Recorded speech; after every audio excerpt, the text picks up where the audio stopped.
नमस्कार मित्रांनो, मी Omkar action reaction चॅनलवर आपल्या सगळ्यांचं सहर्ष स्वागत करतो. आज आहे 15 जानेवारी आणि आजचा जो एपिसोड आहे तो आहे 5वा. लक्षात घ्या, 4था नाही, 5वा एपिसोड आहे.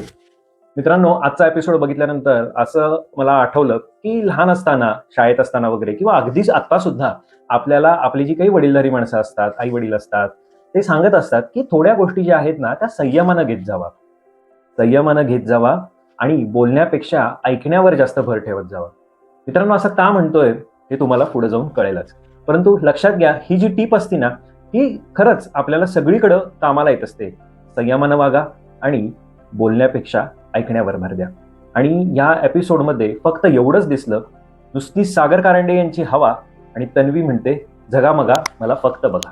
मित्रांनो, काल तर तुम्हाला कळालंच की पॉवर की जी आहे त्याचं किती महत्व होतं. पॉवर चेंबर डायरेक्ट तुम्हाला कॅप्टन्सीची उमेदवारी मिळणार होती, त्या एक जण बाहेर जाणार होता. किती महत्वाची किल्ली होती आणि हीच किल्ली घरातून गायब झालेली. आता कुणाची गायब झाली असेल तर ती गायब झालेली आहे सोनाली राऊत. कारण बाकीच्यांच्या किल्ल्या तर वापरलेल्या होत्या. सोनाली राऊत यांची किल्ली गायब झालेली आहे आणि प्रत्येक जण या किल्लीबाबत बोलत आहे. ती किल्ली कुठे गेली आहे, कोण घेतली असेल, काय घेतली असेल. सोनाली म्हणते गेली तर गेली, परंतु कळायला हवं की कोण घेतली, काय घेतली, कसं घेतली. यामध्येच एपिसोडची सुरुवात जी आहे ती होती ती विशाल कोटियान याच्यापासून. विशाल सांगतो की मी मराठी आहे, मी हिंदी आहे, पण मराठीच महाराष्ट्रातच जन्मलेलो आहे. मी मराठी बोलायचा प्रयत्न करतो चांगल्यात चांगला, परंतु इथं जे काही पहिल्यापासून मराठी आहेत ती लोक बोलतच नाहीयेत. त्यांच्यापेक्षा मी चांगलं मराठी बोलतोय, मी बोलतोय. हो, विशाल चांगलंच मराठी बोलतोय या मानानं. बाकी नाही तर दिव्या, तन्वी हे सगळे निम्मे इंग्लिशच बोलतात, ती रुचिता वगैरे. काय ह्याला काहीच अर्थ नाहीये. परंतु विशाल सुद्धा असं म्हणतो की नाही मी प्रयत्न करतो वगैरे. अरे तू तर म्हणलास की मी पहिल्यापासून ह्याचे नाटकाचे कार्यक्रम करतो वगैरे. तू प्रयत्न कसले करतो, तू तर एक्सपर्ट असणार ना. ठीक आहे, खरं एवढं सुद्धा म्हणणं हे खरंच चांगलं आहे. त्यानंतर आपल्याला कळतं की तन्वी विशाल यांचं एक समीकरण जमलंय आणि त्यांचं काहीतरी कॅप्टन्सी किंवा ह्या याच्यावरनं काहीतरी बोलणं चालू आहे. विशाल त्याला समजावून सांगत असतो. विशाल एक्सपर्ट आहे ना, कारण या याच्यामध्ये तो आधी आलेला आहे, असे शो त्यानं केलेले आहेत की कसं असायला पाहिजे. तू प्रत्येक वेळी अग्रेसिव्ह होतीस किंवा प्रत्येक वेळी बोलतीस, जे सागर कारंडे बोललेले होते तेच बोलतो. याचा अर्थ असा नाही की तू पुढे दिसतीयस. आणि तुला जेव्हा लोक नॉमिनेट करायचा प्रयत्न करतायत किंवा तुला तुझ्यावर डॉमिनेट व्हायचा प्रयत्न करतायत, तेव्हा लक्षात घे तू त्यांना या घरात नकोस. हे सहज म्हणजे स्पष्ट दिसतंय. आणि तुला कॅप्टन्सीची भूक पाहिजे, तुला जरी असेल तर तू त्याप्रमाणे वागायला पाहिजेस. परंतु असं मला वाटतं यामध्ये विशाल तिला ट्रिगर करतोय आणि त्याचा जो खेळ पाहिजे, त्याला जो खेळ आहे तो तिच्या मार्फत खेळायचा प्रयत्न करतोय, जेणेकरून आपली जागा सेफ राहील आणि आपण चांगले दिसू. आणि विशाल यापुढे सुद्धा एक जाऊन असंच बोलतो की मी माझा खेळ खेळायला सक्षम आहे, मला कोणाच्याही याची गरज नाही आहे. तोपर्यंत हा प्यादी जी आहे ती वापरणार आणि जेव्हा स्वतःला रणांगणात उतरावं लागेल तेव्हा तो रणांगणात उतरणार. लक्षात घ्या. यानंतर तन्वी सागर यांच्याबद्दल जरा थोडंसं वाकडं झालेलं आहे. कारण तन्वीला वाटतंय की सागर मला मॅनिप्युलेट करायचा प्रयत्न करतोय, सागर मला हे करतो. ती आता लगेच सांगायला लागली, तिने लगेच मुलींचं कार्ड काढलं, महिला कार्ड काढलं की सागरला बोलायला तमीज नाहीये, सागरला बोलायला कळत नाही की मुलींशी कसं बोलावं वगैरे. अरे असं कसं काय, तुम्ही एका बाजूला म्हणता लिंगभेद करायचं नाही आणि लगेच तुम्ही इकडे म्हणायला लागला की हे केलं. नाही राव. यामध्ये तन्वी रडारड चालू करते की नाही बाबा, म्हणजे ते पोरी अगदी अक्षरशः रडतात ना, मी ओके, मला काय नाही झालं, मी ओके आहे. अरबी म्हणजे राकेश बापट वगैरे यांना सगळ्यांना समजलेलं आहे की हे सगळा फालतूपणा चालू आहे. सागर सांगतो ती गावाला सगळ्या बोलते, मला एकदा बोलली असती, मी तिला सरळ हलकं केलं असतं, तिला सांगितलं असतं की ठीक आहे, ते गेम पुरतं, बाकी सगळं निवांत. ह्यामध्ये सागर तन्वी जे काय आहेत ते परत एकदा बोलतात की सागर खरंच चांगलं सांगतो की 4 आण्याची कोंबडी आणि 12 आण्याचा मसाला करू नकोस. आणि लक्षात घे, तू एवढी लटांबर लावतीस, याला काही अर्थ नाही. तू एक वाक्य जरी बोललीस तरी त्याला महत्व आहे. लक्षात घ्या, चांगलं म्हणतोय, आपल्या वाक्याला महत्व आहे, महत्व असायला पाहिजे. तू 10 गोष्टी बोललीस तर कोण त्याला नाही, तू एकच टाक, पण असा टाक की समोरच्यानं ऐकायला पाहिजे, गप्प बसायला पाहिजे. परंतु त्याला काही हे नाही. इकडे दीपाली यांचं वेगळंच चालू आहे, त्या ओंकारसाठी स्थळ शोधतायत. आता त्याचं स्थळ त्याला शोधा आणि त्याला एकदा घरातनं बाहेर काढा, कारण ते काहीच कुठं शो मध्ये दिसत नाहीये, तो ओंकार आणि आयुष. त्यानंतर पुढे जर तुम्ही बघितला, सोनाली करण यांचं रणभूमी गेम मध्ये कसा असायला पाहिजे, तुमचा माइंड कसा असायला पाहिजे, आणि सचिन कुमावत आणि प्राजक्ता शुक्रे ज्या आहेत त्या यामध्ये स्ट्रॉंग दिसत नाहीयेत, असं त्यांचं सरळ म्हणणं आहे. परंतु करण जसं स्वतःला रिप्रेझेंट करतोय तेवढ्या ताकदीचा असेल का नाही, मला याच्याबद्दल तरी शंका आहे. त्याला असं वाटतं की आपण जे बाहेर गाजवलं किंवा काय केलं त्या गोष्टी इथं चालतील, परंतु मला नाही वाटत. तो जरा खूप ओव्हर स्मार्ट गिरी करायला लागलाय, पण असं होणार नाही. याबद्दल परत होतं की आरबी जो आहे, राकेश बापट जे आहे ते पूर्ण फादरली फिगर आहे, सगळ्यांना मॉनिटर करायचा प्रयत्न करतो, हे असं असू दे, ते तसं असू दे, आणि एकदम शांतपणे आहे. त्यांचा गेम वेगळा आहे. उगाच आरडाओरड, चिडाचिड, वादावादी हे असलं काही करत नाहीयेत. आयुष आणि ते करण बोलत असतात. आणि यामध्ये आयुष पण एक चांगलं बोलतो की आपण जर ह्या पोरींसारखी नाटकी करायला गेलो की उगाच भांडाभांडी, उगाच वादावादी, तर आपण खोटे दिसणार आहे, खोटारडे दिसणार आहे. बरोबर आहे यांचं म्हणणं की आपण खोटारडे दिसणार आहे, आणि हे त्यांनी पण करू नये. म्हणजे सागर, मला या बिग बॉस मध्ये एक चांगलं काय वाटलं की जवळपास 80% लोकांचं मत आहे की बिग बॉस जो हा खेळ आहे, हा फक्त आरडाओरड, दंगा, आदळापट विनाकारणची, टास्कमध्ये वगैरे असलं ठीक आहे, विनाकारणची जी आहे ती करू नये, हे असं या लोकांचं मत आहे. आणि ते खरंच चांगलं आहे. शो एक मस्त होतो. अगदी पहिला जर तुम्ही आठवला ना, ज्याच्यामध्ये उषा नाडकर्णी होत्या, सगळे चांगले प्लेअर होते, राजेश शृंगारपुरे वगैरे होते, एकदम चांगले प्लेअर होते. आदळआपट करता सुद्धा तो शो एकदम मस्त चालला. हा असा शो होऊ शकतो. आता दीपाली सय्यद दिसायला तर भारीच आहेत, त्या साडी वगैरे नेसतात, मग त्या कौतुक सोहळा वगैरे होतो, त्या सगळं स्वतःचं कौतुक करून घेतात. यामध्ये तुम्हाला जसं म्हटलं तसं सोनालीची किल्ली चोरलेली असते. सोनाली म्हणते आता माझी किल्ली गेली चोरीला. मग ह्याच्यावरनं दंगा चालू होतो की सोनालीची किल्ली चोरली कोण. सोनाली सगळ्यांना जाऊन विचारते, तुम्ही माझी किल्ली घेतली का, तुम्ही माझी किल्ली घेतली का, नॉर्मल विचारत असते. आणि ती रुचिता, राधा या गँगला जाऊन विचारते. तर रुचिताचं वेगळंच चालू आहे. तुला विचारले, तू घेतली होतीस का, तर घेतली होती. नाही घेतली होती का, नाही घेतली होती, तर मी घेतलेली नाही, संपला ना विषय. कशाला उगाच दुसऱ्यांना ओढतेस. म्हणे करण पळकुटा आहे, करणनं घेतली असेल, असले 2 कवडीचे गेम मी खेळत नाही. विशाल म्हणतो कोणाकडे असेल तर द्या, मी ती घेऊन जातो, तुम्हाला पोरींना जर वाईट वाटत असेल तर. परंतु ह्या पोरींचं वेगळंच चालू आहे. तर मग आम्ही असंच करतो, आम्ही तसंच करतो, ते रुचिताची लटांबर. ह्यामध्ये करण म्हणतो मी कमावलेली ठेवतो, चोरीच्या गोष्टी ठेवत नाही, आणि हे आमच्या तत्वात बसत नाही. महत्वाचं म्हणजे लक्षात घ्या, 80% लोक म्हणतात की असली चोरी बेरी करू नका, जे काय खेळायचे ते व्यवस्थित खेळा, गेम चांगला होईल. बरोबर आहे, कारण ह्यामध्ये विदाऊट फालतूपणा खूप चालतो आणि याच्यात नाही. मग राधा असंच मजेने म्हणते तन्वीला की अगं मी घेतलेली होती. तर बघू आता कोणी घेतलेली होती, काय घेतलेली होती. हेच असं शोधाशोध चालू करत असताना सागर, आयुष आणि सचिन कुमावत जे आहेत ते बाथरूममध्ये असतात, आणि त्याच ठिकाणी त्यांना ती किल्ली दिसते. ते सोनालीला सांगतात. सोनाली म्हणते तुम्ही बघितली, अरे तुम्हाला मिळाली का. ती त्यांच्यावर जरा थोडा डाऊट घेतल्यासारखं करते. अगदीच काय असं फुल घेत नाही, पण ते 3 जण ते मनाला लावून घेतात. ते म्हणतात आता जोपर्यंत आमच्यावरचा आळ जात नाही तोपर्यंत आम्ही काय खाणार नाही, पिणार नाही. बघू आता यांचं कधीपर्यंत. ते सागर दंगा चालू करतो की असंच आहे, तसंच आहे, माझ्यावरचा आळ जो आहे तो गेल्याशिवाय आम्ही हेच करणार, तेच करणार. तर सागर कारंडेला कळालेलं आहे की फुटेज कसं मिळवायचं, काय मिळवायचं, सगळा गेम आपल्या केंद्रित कसा करायचा, आणि सागर कारंडे ते उत्तमरित्या करत आहे. ह्यामध्ये सोनाली खूप चांगले डायलॉग मारती रुचिताला, असे फेकून मारती ना की रुचितानं बडबडच करायला पाहिजे. कारण रुचिताचं जे चालू आहे ना, मी या जिल्ह्याची आहे, मी कोल्हापूरची आहे, मी वाघीण आहे, असं आहे तसं आहे. ताई मी पण कोल्हापूरचा आहे. कोल्हापूरवाले असे उगाच नुसतं बडबडत नाही, वाघीण आहे, असं आहे तसं आहे. त्यांना जेव्हा करेक्ट कार्यक्रम करायचा असतो ना, तेव्हा ते करेक्ट कार्यक्रम करतात, पण बडबडत नाही. सगळी ही तुम्ही अशी लायकी घालवून घेतली आहे. मग हिंचं लगेच मी कोणाच्या बापाला घाबरत नाही, रुचिता वगैरे कशाला आई बाप किंवा काय काढत आहे. तुम्ही स्वतःच्या जीवावर खेळणार आहो, कशाला उगाच ते बाहेरचं बाहेर तुम्ही ठेवून या. यापुढे तन्वी ज्या मॅडम आहेत, तन्वी जगामगा मला फक्त बघा, या सगळ्यांकडनं कौतुक करून घेतात की मी कशी दिसते, असं करते तसं करते.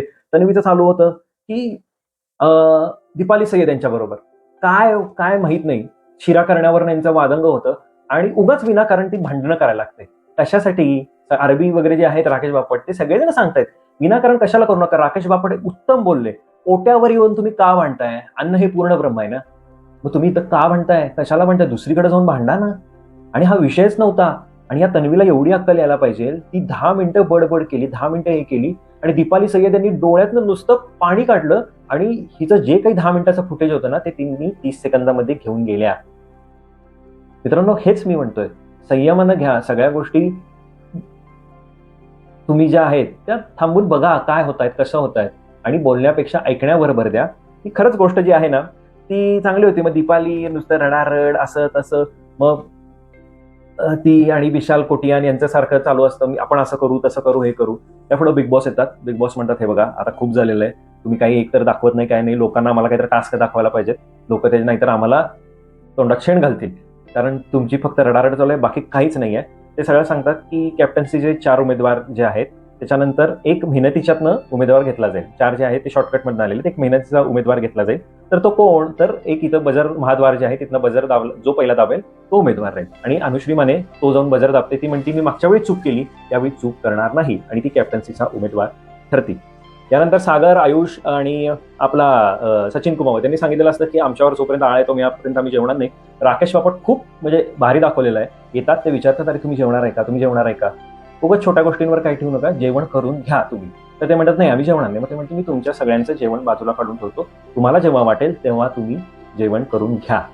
मित्रांनो, 2 वाक्यामध्ये या 3 माणसांची मतं जिंकली. आदळआपट करायची गरजच नाही हो. हेच जर तन्वी असं जर जाऊन केली असती किंवा राधा पाटीलनं जाऊन विचारलं असतं किंवा ह्या बाकीच्या कोणी जर जाऊन विचारलं असतं तर किती फुटेज मिळालं असतं, किती चांगलं दिसलं असतं. अगदी 30 सेकंदाचा तो डायलॉग असेल. 30 सेकंदामध्ये राकेश बापट त्यांना जे पाहिजे होतं ते मिळवून गेले. आता यामध्ये परत जे होतं की तन्वी जी आहे तिला कॅप्टन्स व्हायचं आहे आणि तिला सगळ्यांकडं जाऊन सांगायचंय की बाबा मला तुम्ही कॅप्टन होता का, होऊन देता का, मला तुम्ही सपोर्ट करा. ती राकेश बापटना पण विचारते. राकेश बापट नुसतं फक्त असं करतात. ती विचारते तुम्ही कोणाला आणखीन मनात तुमच्या कोणाचं नाव आहे का, असं. बरोबर, लक्षात घ्या. संयम बोलण्यापेक्षा ऑल द बेस्ट म्हणू शकता किंवा नाही पण असेल. लक्षात घ्या. पुढे जो होतो टास्क चालू होतो बीबी फार्म म्हणजे बिग बॉस फार्म म्हणून आहे. यामध्ये लक्षात घ्या मेहनतीच्या मेंढ्या असणार आहेत आणि लबाड लांडगा असणार आहेत. यामध्ये टीम ए आणि टीम बी, सोनाली आणि आयुष, आणि इकडच्या बाजूला जे आहेत ते प्राजक्ता आणि तन्वी यांची जी आहे, सोनाली आणि अनुश्री आणि प्राजक्ता आणि तन्वी यांच्यात 2 टीम आहेत. या 2 टीमनी 2 कॅन्डिडेट्स घ्यायचे आहेत ह्या बाकीच्यांमधले. आणि ज्या काही आहेत, साधी गोष्ट सांगतो तुम्हाला काय या विषय. तर समोर कापूस ठेवलेला आहे, त्या कापसापासून मेंढ्या बनवायच्या आहेत. त्यांचं संरक्षण करणं, काय करणं जे आहे ते आपली जबाबदारी आहे. आणि त्यानंतर जे कोण जास्त मेंढ्या बनवेल, अशा वेगवेगळ्या फेऱ्या होतील, 2-3 फेऱ्या होतील, जास्त मेंढ्या बनवेल त्यातनं ते पुढे जातील. त्यानंतर ह्याच्या आधी, ह्या टास्कच्या आधी घरातल्या लोकांना सांगितलेलं होतं की तुमची जी काही सिक्रेट्स असतील ती तुम्ही लिहून ठेवा आणि ती बिग बॉसकडे हँडओव्हर करा. तर या लोकांनी ती सिक्रेट्स जी आहेत ती लिहून या लोकांकडे हँडओव्हर केलेली आहेत. आणि समोरच्या ज्या 2 पार्टी असतील या पार्टीमधून लबाड लांडगा म्हणजे काय असणार की ती सिक्रेट्स जी आहेत ती सिक्रेट्स तुम्ही वाचायची आहेत आणि त्या सिक्रेटवरनं ती व्यक्ती ओळखायची आहे. ओळखला तर तुम्ही जिंकला, नाही तर तुम्ही डायरेक्ट कॅप्टन्सीमधनं बाद. हा एक साधा सोपा गेम आहे. हा पुढे गेम झालेलाच नाहीये, फक्त कुस्ती झाली. बिग बॉसचं जे माध्यम आहे ते फक्त कुस्ती करण्यासाठीच ठेवलेलं आहे असं वाटतं. यामध्ये जे आहे रुचिता, तन्वी यांच्या दोघींच्या मध्ये वाद होतात. तन्वी म्हणते तू माझ्या ग्रुपमध्ये, रुचिता म्हणते तू मला ग्रुपमध्ये घेतलंच नाहीस. म्हणून या दोघींची वादावाद. मग ती ए टीम मधनं बी टीम मध्ये येते, बी टीम मधनं ती मला पुढच्या वेळी चान्स द्या म्हणते. ती रुचिता जी आहे ना ती कन्फ्युजिंग आहे. तिला स्वतःचं म्हणजे काही नाहीये. मग आता पुढे टीम अशा होतात की ओंकार, सागर आणि विशाल आणि आयुष. यामध्ये विशाल आणि आयुष, विशाल आणि ओंकार, यामध्ये ओंकार जो आहे तो जेव्हा गेम चालू होतो तेव्हा विशालला अगदी धरून ताकद लावायचा प्रयत्न करतो. त्याला वाटतं की आपलं जे रक्त आहे ते ह्या म्हाताऱ्या पुढे काय टिकणार, म्हणून तो म्हातारा त्याला बरोबर आवडतो आणि लॉक करून ठेवतो. आणि तो मग लगेच ओंकार विक्टिम कार्ड करायला चालू करतो की नाही माझ्यावर अन्याय झाला, मला त्यानं दाबून धरलं, असं धरलं. सगळ्यांना कळालेलं आहे की ओंकारनं सुरुवात केलेली होती आणि हे असं घडलेलं आहे. सगळेजण तेच म्हणतात तू का पहिला घाण केलीस, आम्ही त्याला काहीच बोलू शकत नाही. हे मला सगळ्यांचा स्टँड यामध्ये जे चांगल्याला चांगलं वाईटाला वाईट म्हणतात हे मला खूप आवडलं. त्यानंतर तन्वी जी आहे ना ती सारखं कार्ड काढते. सागर कारंडे यांनी तिला कुठेही हात लावला नव्हता, काही हात लावला नव्हता. ती म्हणते मला का हात लावला. अरे सागर कारंडे म्हणतात लावणार ना, आम्ही घेणार ना, गेम आहे ना. हेच जर तुम्ही पोरींना हात लावला, कुठे हात लावतात हे मागच्या वेळी बघितलेलं आहे. तेव्हा या पोरांनी म्हणायचं का, लक्षात घ्या. त्यानंतर तन्वी जी आहे ती अगदी सोनालीच्या मुंडक्यावर बसते. ती म्हणजे अगं तुझं वजन किती, काय केलंय. तर माझ्या आईबापानं मला वजनदारच बनवलंय. का आईबाप मध्ये आणताय, का महापुरुष मध्ये आणताय, का तुमचं प्रोफेशन मध्ये आणताय. आणि असंच होतं. आणि तन्वी सागर कारंडेचं प्रोफेशन काढती. कॉमेडी करतोस काय, असं करतोस काय. सागर कारंडे जे पेटतात ना, नाथ खुळा पेटतात. ते बरोबर तन्वीची तिला लायकी दाखवून देतात. माझं प्रोफेशन मध्ये काढायचं नाही. आणि सगळं घर एकत्र होतं आणि म्हणतात प्रोफेशनचा काही इथं संबंध नाहीये. सचिन कुमावत असू देत, सगळेच जण जे आहेत ते यामध्ये पेटून उठतात. आणि सागर कारंडे खरंच हुशार माणूस आहे आणि त्यानं असाच गेम खेळायला पाहिजे. त्याला जे गोष्टी समजलेल्या आहेत की कोणाला कसं ट्रिगर करायचं, काय करायचं, मॅन्युप्युलेट करायचं, कसा प्रयत्न करायचा, कोणाशी चांगलं राहायचं, कोणाशी वाईट राहायचं, कधी बदलायचं आणि स्वतःचं मत या सगळ्यामध्ये कसं ठेवायचं ते अतिशय उत्तमरित्या चांगलं खेळत आहेत. यामध्ये दिव्या पण एक चांगलं बोलली की ओंकार जेव्हा जे आहे ते मला खर्चटलं वगैरे असं सांगतो वगैरे. ती म्हणती हा काय खेळ आहे, हा खेळ नाहीये, चांगला टास्क खेळूया ना. टास्क जर हा उत्तमरित्या झाला असता, हाणामारी न करता झाला असता, किती मजा आली असती. बरोबर आहे, दिव्यानं पण चांगला स्टँड घेतलेला आहे, कधी नव्हे ते. परंतु तन्वी जी आहे ना, तिचं बाबा फुटेज मिळवण्यासाठी काही चाललंय. तिनं मला थोबाडीत मारली, हे मारली, ते मारली. सोनालीनं कंटिन्युअस बडबड चालू आहे. तिला वाटते की आपण खूप सारं काही वेगळं करत आहोत. यामध्ये मला एक कळतंय की बिग बॉस तुमची 2-4 कॅरेक्टर जी आहेत ना ती खरंच चुकलेली आहेत. यांना तुम्ही लवकरात लवकर बाहेर काढा. हे मास पब्लिक अट्रॅक्ट करतायत, पण कोर जे पब्लिक आहे तुमचं, कोर जो ऑडियन्स आहे, तो तुम्ही गमावत आहात. हे जे आता करण, सचिन कुमावत, सागर कारंडे, त्यानंतर प्राजक्ता शुक्रे, त्यानंतर आणि कोण राहिलं, ओंकार, विशाल ह्यांचं जे म्हणणं आहे की खेळ कसा असावा, बिग बॉस घाणेरडं होतं असं लोकांनी अजिबात म्हणायला नाही पाहिजे. बरोबर आहे मित्रांनो, बरोबर आहे बिग बॉसची टीम, यावर तुम्ही जरा लक्ष द्यायला हवं. यानंतर बिग बॉस म्हणतात की तुमचा हा खेळ मी बघितलेला आहे, हा खेळ थांबवा.